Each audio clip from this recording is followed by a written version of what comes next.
আসসালামু আলাইকুম প্রিয় দর্শক।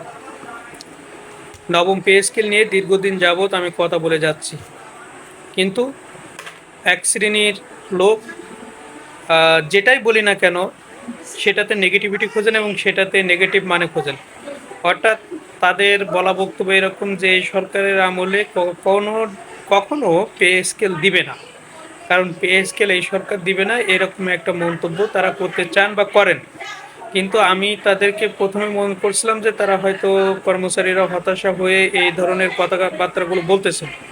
আমি চেষ্টা করেছি তাদেরকে সুন্দর করে কমেন্ট করে বোঝানোর জন্য যে আসলে বিষয়টা এরকম না, নবম পে স্কেল নিয়ে এত দূর কাজ হয়ে গেছে। আবার অনেক কর্মচারী বা কর্মকর্তারা আছেন বা লোক আছেন যারা, সবাই যে কর্মকর্তা কর্মচারী বিষয়টা সেরকম না, সাধারণ লোক আছেন, তারা কমেন্ট করেন খুবই সুন্দর, যে তারা পজিটিভ কমেন্ট করেন।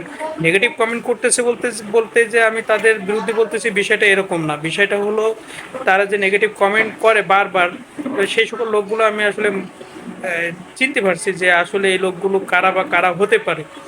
কিন্তু সেই সকল লোকগুলোর বিষয়ে আমার একটু কথা বলা, যে তারা নেগেটিভ কমেন্ট করে বা সরকারকেও দোষ দেয়, কেন দেয় বা সেটা তাদের ব্যক্তিগত ব্যাপারটা, তাদের ইচ্ছা অভিলাষ, এটা তাদের ব্যাপার, এটা নিয়ে আমার কোনো আক্ষেপ নেই।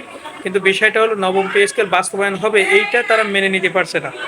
নবম পে স্কেল বাস্তবায়ন হবে এবং আগস্টেই সেটা প্রজ্ঞাপন জারি হবে, এই প্রত্যাশা বাংলাদেশের কর্মচারীরা বিশেষ করে রাখেন। এবং জুলাইয়ের 1 তারিখ থেকে মাননীয় অর্থমন্ত্রীর যে প্রজ্ঞাপন দেওয়া বা মাননীয় অর্থমন্ত্রীর যে ওয়াদা দেওয়া, প্রতিশ্রুতি দেওয়া যে পে স্কেল কার্যকর হবে জুলাইয়ের 1 তারিখ থেকে ধরা হবে। বকেয়া বেতন যেদিনই হোক না কেন, যেদিনই হোক না কেন, সেটা সেপ্টেম্বর অক্টোবর। আচ্ছা, যে কথাগুলো বলছে সেপ্টেম্বর অক্টোবর, তো আর এর বাইরে আর যেতে পারতেছে না। অর্থাৎ এই সেপ্টেম্বর অক্টোবরে অবশ্যই পে স্কেল দিতে হবে। এখন নবম পে স্কেল বাস্তবায়নের জন্য সরকারি কর্মচারীদের একটাই দাবি, আগস্টের ভিতরে প্রজ্ঞাপন চাই। প্রজ্ঞাপন অবশ্যই আগস্টের ভিতরে হবে, এটা প্রত্যাশা রাখি, কারণ ইনি বা এই সরকার কথা দিয়েছেন আগস্টের ভিতরেই, অর্থাৎ সচিব কমিটি সরকার সব কিছু মিলায়ে পরিস্থিতি যে বিষয়ে থাক না কেন, আগস্টেই প্রজ্ঞাপন জারি হবে এমন প্রত্যাশা রাখি আমরা। তো প্রিয় দর্শক, ভালো থাকবেন।